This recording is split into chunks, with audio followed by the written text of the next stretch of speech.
আশা করি ভিডিওটা লাস্ট তক দেখবেন, ভালো লাগবে। দেখুন গ্রামে ঢুকে গেল একটা বস্তিতে রানা গুন্ডা এসে সবাইকে তাড়িয়ে দিচ্ছে। সন্ত্রাসী বাসী গান বন্দুক ছন্দুক নিয়ে ঢুকে চলে গেল। তারপর হালকাকে গিয়ে খবর দিল। হালকা দৌড়িয়ে আসছে তাদেরকে মারার জন্য, মানে গ্রাম রক্ষা তুই করার আমার জন্য। বস্তির মানুষকে উচ্ছেদ করতে চাস দেখুন কেন? কি বলছেন। আজ থেকে এই বস্তি আমার। তো হালকার বন্ধুরা সঙ্গে প্লিজ তোমরা খুব চ্যানেলটি লড়াই হয়ে সাবস্ক্রাইব করে আমার যাচ্ছে। শক্তি বাড়িয়ে দাও।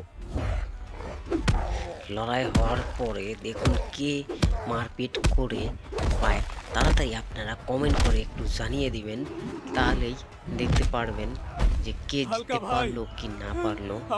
আর ভিডিওটা লাস্ট থাকে দেখলেই সবাই মাপ চাচ্ছে হালকার কাছে, আর তোদেরকে এই গ্রামে জানি না দেখি। আশা করি কেমন লাগলো আপনাদের ভিডিও, ভালো লাগলে হালকার জন্য কমেন্ট